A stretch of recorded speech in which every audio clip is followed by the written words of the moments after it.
Go find your basket of fruit and pick out an apple you think looks good. Now, using a sharp cutting knife, carefully cut the apple at a slight diagonal so that it slices right through the center of the apple core. While we're here, let's save 2 of the seeds because we'll be needing them later.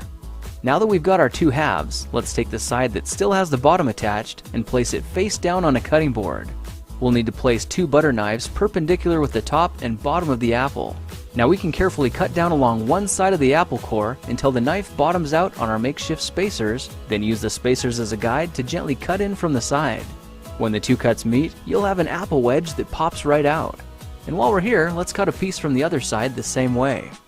Now our goal with these is to cut out 3 more L-shaped wedges about 1/4 inch thick. And this time, rather than cutting in sideways toward your fingers, try turning the piece over so you can cut downward and meet the first cut at the bottom. Now with a little wiggle, a new apple wedge should break free. If you repeat the process 2 more times, then stagger the pieces back together, the effect is a beautifully layered wing.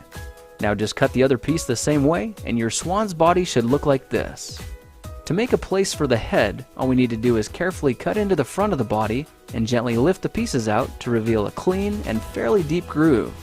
At this point, we can go ahead and grab the other half of the apple and place it between the butter knives like before, but this time we're just going to use them as spacers to cut an even slice off the bottom. You can see that repeating this process 3 or 4 times gives us a nice variety of shapes and sizes.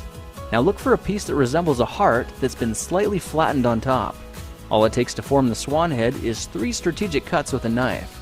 I made 1 angled cut to form the head, a horizontal cut to form the neck, and 1 slanted cut at the bottom for the base.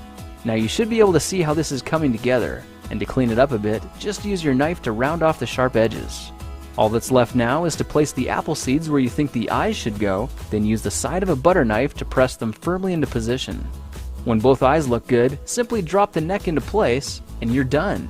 You've just created a beautiful and decorative apple swan. I spritzed mine with a bit of lemon juice to help prevent it from turning brown, then put it on display to show off for our dinner guests later that night. If you try using different apples, you'll get a nice contrast of colors, and every bird will look a little bit different. Well, now you know how to take any ordinary apple and turn it into a decorative and edible apple swan. If you like this project, perhaps you'll like some of my others. Check them out at thekingofrandom.com.